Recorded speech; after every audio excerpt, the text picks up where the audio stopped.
Good day, everyone. Today I'll be discussing the recent salmonella outbreak linked to Greenfield Farms through a presentation I entitled Salmonella Outbreak Analysis, a One Health Perspective, presented by me, Matthew Nasato. Today, through this, we'll be analyzing how this outbreak occurred, identify the pathways of transmission, and explore solutions using a One Health perspective, which is a collaborative framework that connects humans, animals, and the environment in relation to health. So the goals of this analysis, mainly to address the outbreak from a One Health perspective, as I defined it earlier. As well, throughout this, we'll be suggesting and employing strategies that will aid future outbreak cases similar to the one at Greenfield Farms. So just to introduce the case briefly, Greenfield Farms is a large mixed-use agricultural facility that produces dairy, poultry, and vegetable produce. It is in a semi-urban area and supplies local grocery stores as well as schools. So residents have been reporting gastrointestinal symptoms. These include diarrhea, fever, and abdominal pain. Healthcare officials reported similar cases over the last 2 weeks, and initial assessments within the lab show that there are traces of Salmonella enterica in stool samples. And there is concern amongst healthcare professionals that the Salmonella cases are related to Greenfield Farms. There I have a quick illustration from Cleveland Clinic depicting the classical cases of Salmonella, where we have diarrhea, where it sometimes can be portrayed as bloody, stomach pains or crampy spells, fever, associated nausea and vomiting, and some cases can have headaches. So the Salmonella species isolated was Salmonella enterica, and the transmission pathways that have been presumed were through unpasteurized milk, contaminated water sources, and cross-contamination with the farm's livestock, as well as environmental spread. And here on this slide, we have a quick flowchart depicting the multiple ways that Salmonella can be spread through other livestock, animals, as we can see there, food animals being contained through vectors, and going on to companion animals such as dogs and horses, and that being spread to wild animals throughout the environment. It can also be spread through water sources, and contaminated water sources, and then to humans through fecal-oral transmission is generally the case. And then from there, we get our gastrointestinal symptoms.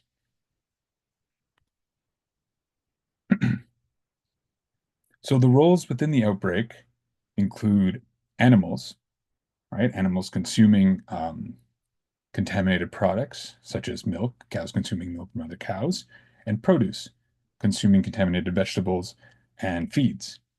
Lactating livestock, like I said, can transmit the bacteria to other livestock. And infected livestock can participate in fecal-oral transmission to other livestock. Through the environment, we could have runoff of untreated manure, polluting water sources in the nearby area, and we can have contaminated water sources in the community from said manure or from human transmission as well. And then humans, of course, by consuming contaminated products, poor hygiene, and utilizing infected water sources could also contribute to the outbreak as well.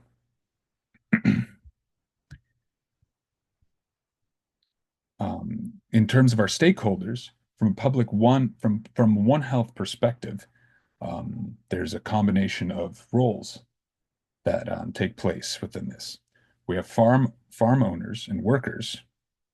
It is important that these individuals working in these stations ensure hygienic practices and implementations of said practices to mitigate spread.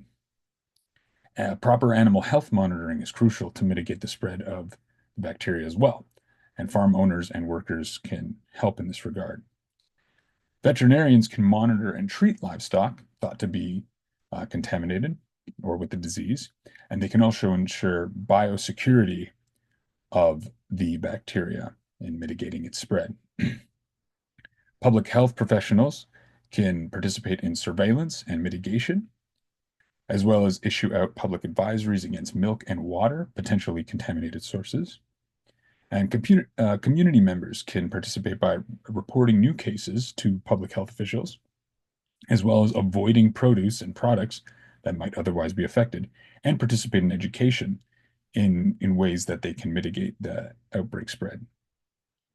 Environmental officials can also monitor water quality, enforce manure and produce handling regulations to decrease the spread of bacteria through those sources. And here we have a quick image depicting how One Health involves animal health, environmental health, and human health as well, through social factors, livestock factors, and multiple environmental factors, and how all these interrelate together.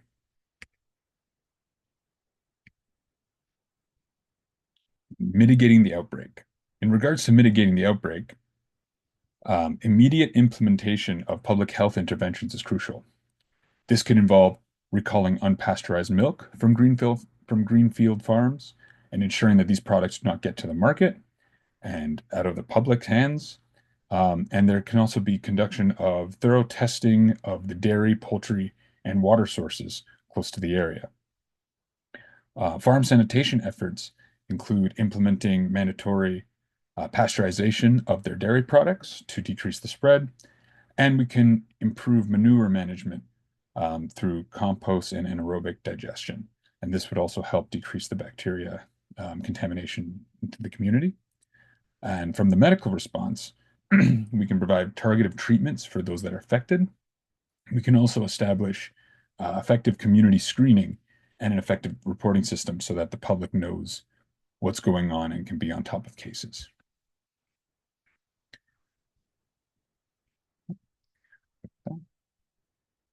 So, preventing future outbreaks through One Health. Now, what is One Health?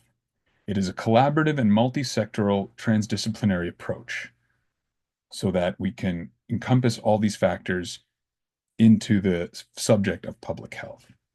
The goal is to achieve optimal health outcomes that recognizes the interconnectedness of people, animals, plants, and the environment. Make it all kind of work in harmony. So what can be done to prevent future outbreaks?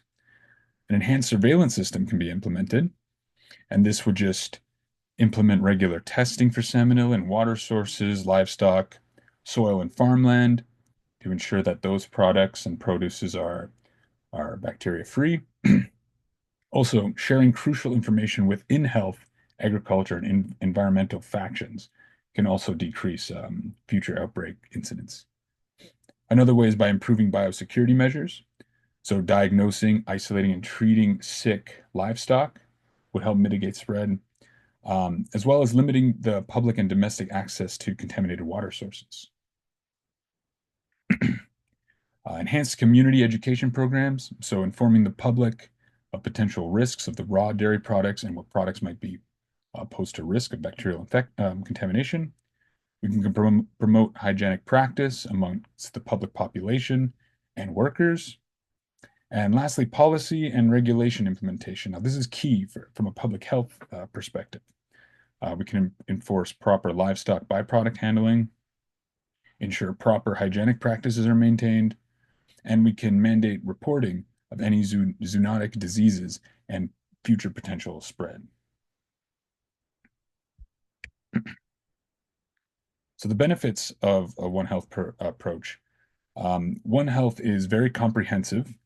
It involves multiple disciplines, and the combined insight of these disciplines, like medical, veterinary, and environmental fields, all this intricate knowledge is crucial for achieving the common good in regards for public health. Effective collaboration and enforcement.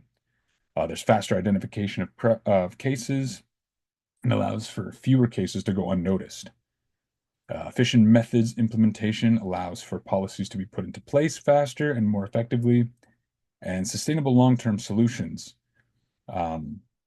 In that regard, we're able to address the root cause quicker and more effectively, and we can manage, and this helps for that recall to manage similar situations like this in the future. Now, there are some challenges associated with One Health. There's the challenge of resource allocation. Different sectors will have different resources and means at which they're implemented in. Securing funds for certain avenues such as education and surveillance, might prove challenging for certain sectors. When it comes to data sharing and implementation of the data, different disciplines might want to allocate that differently. And then there's also competing priorities within their disciplines. So balancing field priorities might be difficult, and leveraging public safety over agricultural productivity. There might be certain competing priorities within that sector. So understanding One Health as a whole, excuse me, One Health offers an interconnected system in regards to public health. This method allows us to recognize the interplay between humans, animals, and the environment. It showcases a shared responsibility, encourages continuous collaboration across multiple disciplines, and lastly, it allows for proactive policy design. Um, in the case of the Greenfield Farm situation, it would help us to prevent a future outbreak of similar regard. And just some final concluding thoughts. Um, Through proper integration of multiple disciplines, utilizing One Health, we can mitigate outbreak potential, prevent recurrence, and help shape better public health for the population. Thank you all for listening to my presentation, and here are my references. Thank you all.